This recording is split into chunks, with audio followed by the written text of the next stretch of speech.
Good morning and welcome to 10 News Sunday Morning with the Tampa Bay Times. I'm Carolina Leid. It's not even winter yet and already a massive snowstorm has slammed the East Coast. Snow fell from Texas all the way to New England, causing major airport delays, snarling traffic, and knocking out power to thousands of homes.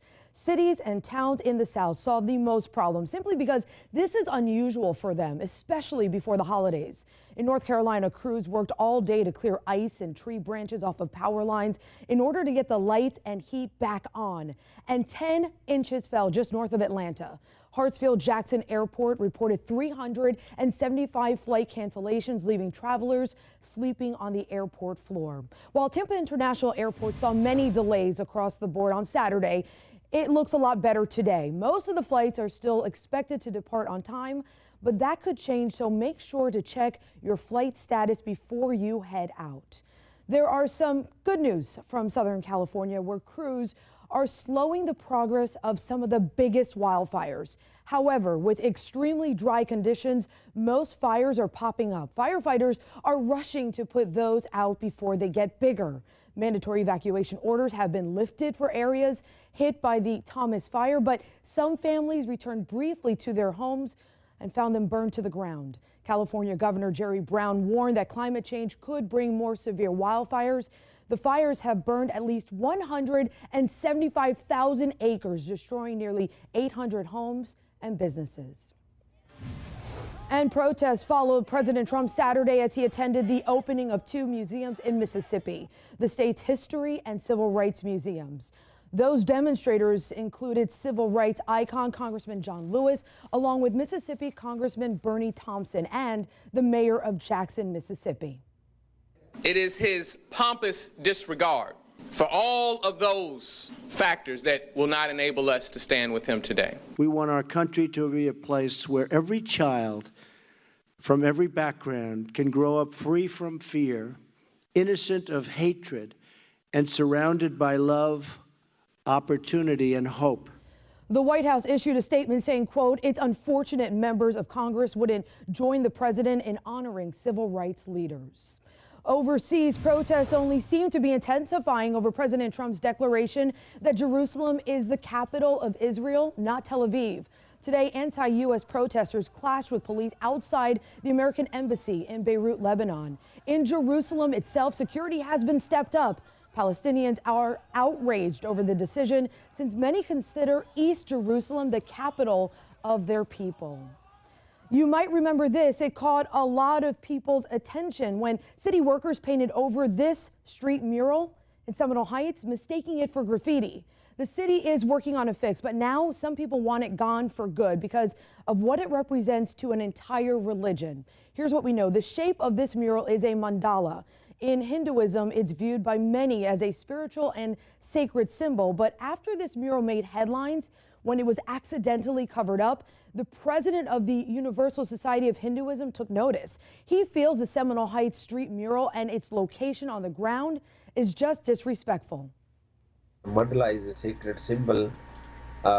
We don't want it on a place where the people can tread on it, or dogs can pee or poo on it, and then the vehicles trap the symbols under their tires.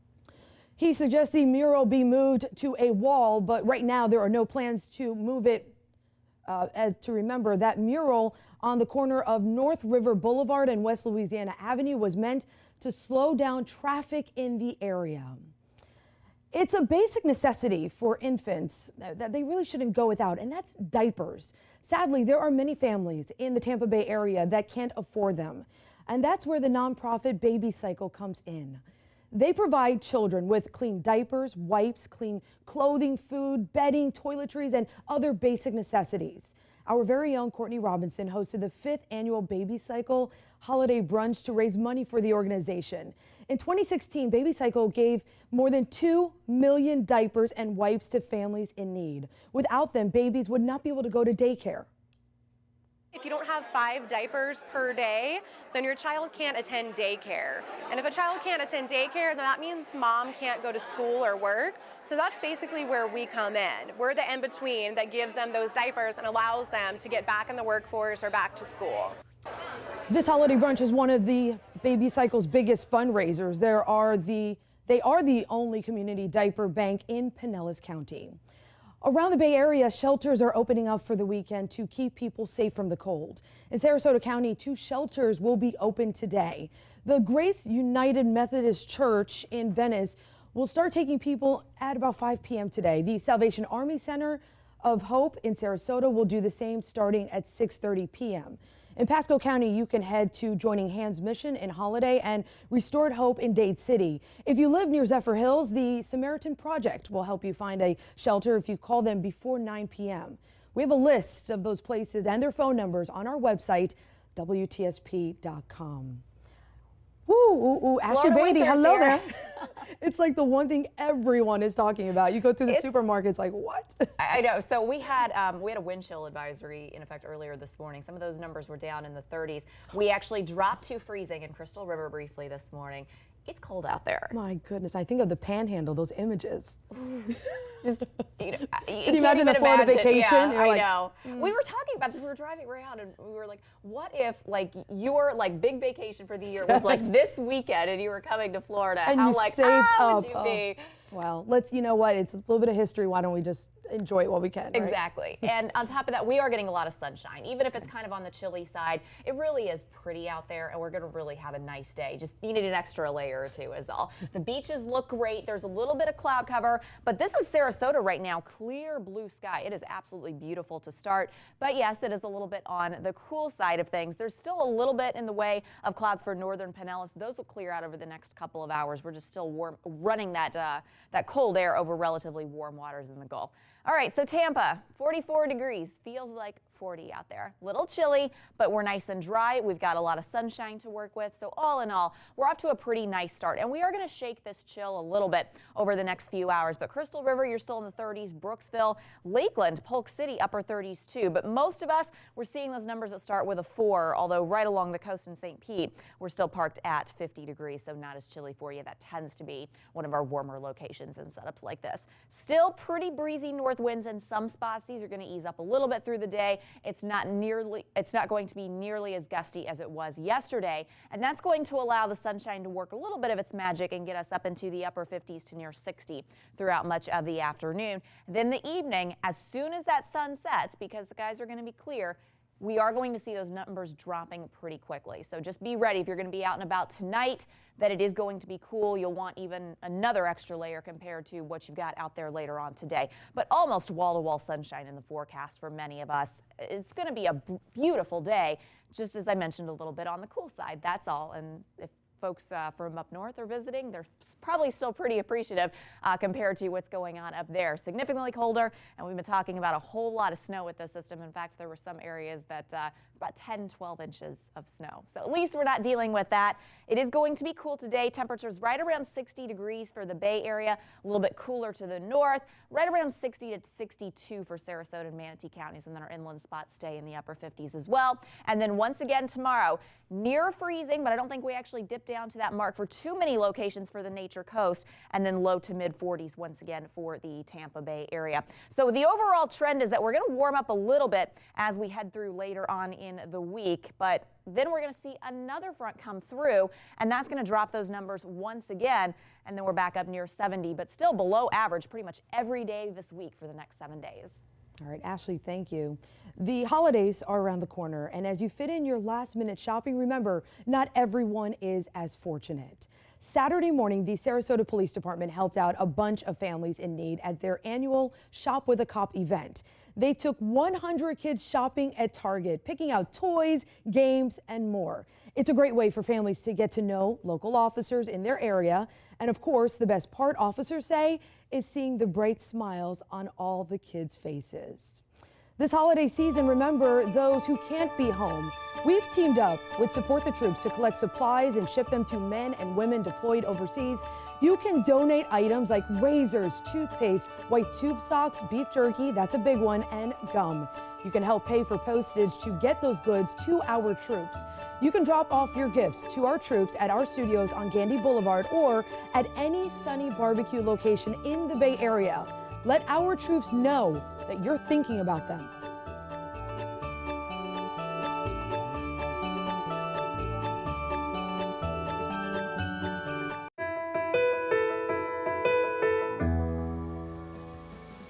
This Sunday morning, the art and life of Michelangelo, plus director-producer Judd Apatow. All that and more. Have breakfast with us Sunday morning. A strand of hair and a bite mark. That was the forensic evidence against a man now sitting in prison for murder. It happened in 1988, and now there are questions about how reliable that kind of evidence really is. 10 News anchor Courtney Robinson sat down with Tampa Bay Times reporter Lara Morell for this morning's Sunday Conversation. Laura, this is Michael Annan now, but he's been in prison for almost 30 years. Tell us a little bit about his case and why the Innocence Project has gotten involved. So this case dates back to 1988. At the time, Michael Annan was 24. He was working at Publix. And in early October, one night, he was hitchhiking in Largo. A man named Leid picks him up and decides to give him a ride. The next morning, Lloyd's body is found in his Largo condominium. He had been stabbed several times, and he had also been beaten with a fire poker. Some of the evidence police found in the case, first of all, they found bite marks on Martz's body, on his shoulders, and they also found some strands of brown hair in his Mercedes convertible. So they had also known that at the time, Annan was one of the last people to be with Martz before his murder. So they compared his teeth and his hair and said that it was a match. And so they arrested him. And since then, he pleaded guilty and he was sentenced to life in prison. And he's going to be back in court next year. Yes, he will be back in court. He's now being represented by the Pinellas Pasco public defender and the Innocence Project of Florida. They've taken up his case because they say that the evidence that they used at the time and nowadays would be considered unreliable based on a lot of studies that have come out showing that that kind of evidence can be flawed. Let's talk about hair analysis, because in other cases it's been used and been found to be flawed. Right, so hair analysis has actually been around for more than a century. It's been used for a very, very long time.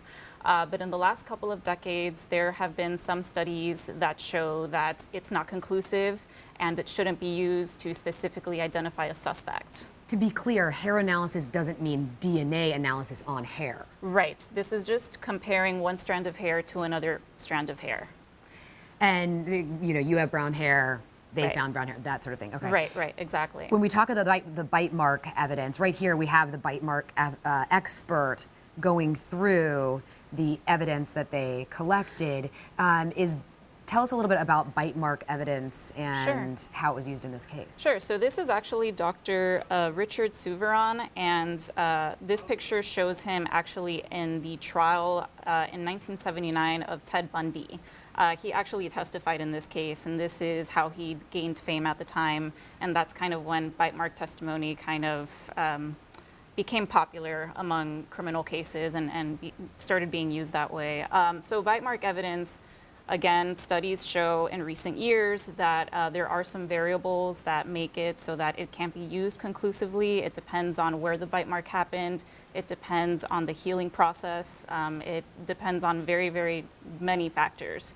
When we talk about forensic evidence, a lot of cases are centered around the forensic evidence that investigators find. So what forensic evidence is reliable? DNA is the one piece of forensic evidence that prosecutors and defense attorneys and researchers agree should be the standard. And the reason why is because it's been studied for years and years and years, and it's been shown time and time again to just be very, very reliable in cases. And that's the gold standard. That is the gold standard, and that's actually what's led to a lot of people who have been convicted on hair analysis and bite mark analysis eventually be exonerated. Laura, thank you so much for your time. Thank you. So how do you get the job at the North Pole? You go to Santa school.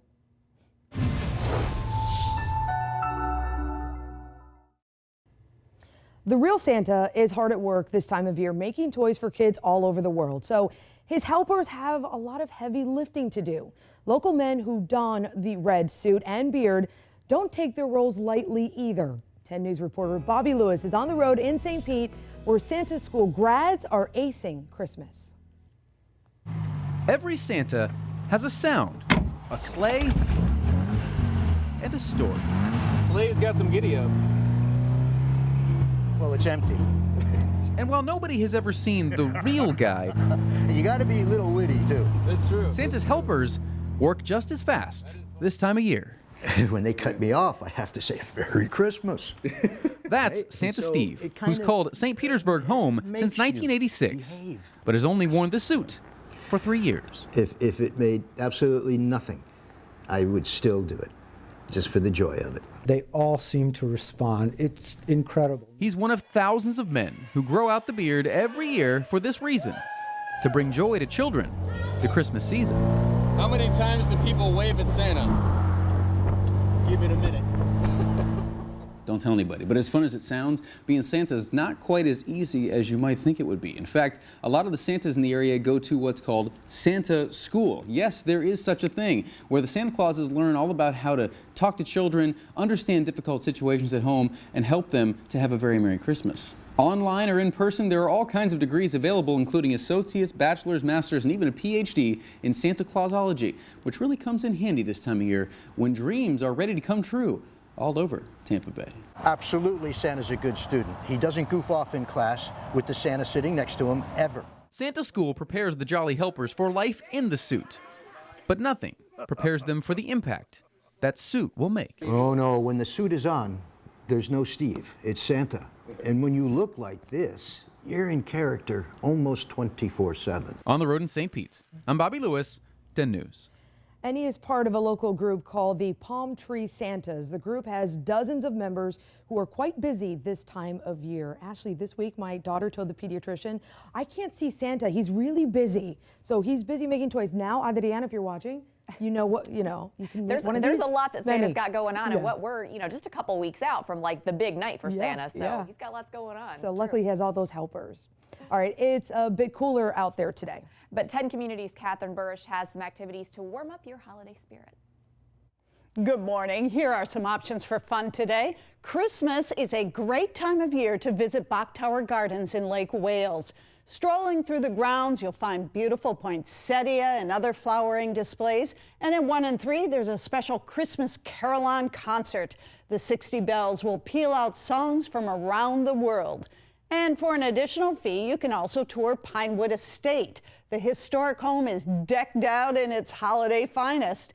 Visiting the 20-room mansion is a holiday tradition for some folks, and you can come back year after year because decorations are always different, no 2 years alike. There's a big holiday art show in Lido Beach in Sarasota today. Artists from Sarasota and across Florida transform the beach into an outdoor gallery. You'll find a diversity of styles. Admission and parking are free, and it runs from 10 to 5. And also in Sarasota, you can enjoy the Messiah in a brand new way. It's a concert called Too Hot to Handle. Choral artists will raise the roof with a jazzy and gospel arrangement of Handel's Messiah. The concert's at 7:30 tonight at the Van Wezel Performing Arts Center. Have a great day, everyone. I'm Catherine Burrish for 10 Community. Well, a lot of fun things to do, but you definitely need to dress for it. Yeah, just outdoors today, plan on a layer or two extra than you normally would. Now, you don't need to go crazy because we are going to get a lot of sunshine, so it's going to feel actually pretty nice out there. But if you are heading to the Bucs game, there's always the seats that are kind of in the shade. Those are always a little bit chillier, but lots of sunshine in the forecast. Anywhere you go today, you will not need the rain gear, so enjoy this little taste of Florida fall while it lasts, because you know what? We'll be back at 90 degrees before you know it. It's so true. And it's nice not having the combination with rain, and exactly. cold. Oh, Chilly's fine as long as it's dry. All right. Well, enjoy the rest of your day. Thanks for joining us.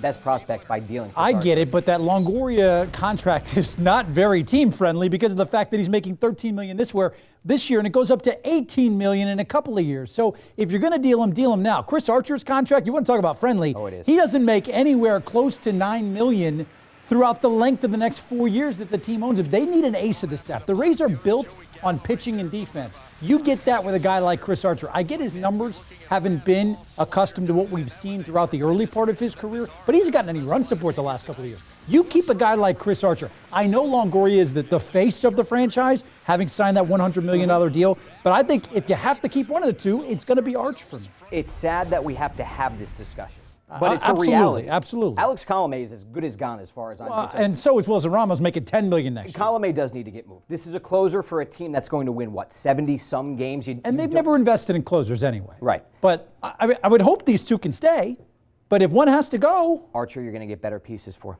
Well, Longo's been the face of the franchise forever, so we'll see what happens with either one of them. Continue the debate with us on Facebook.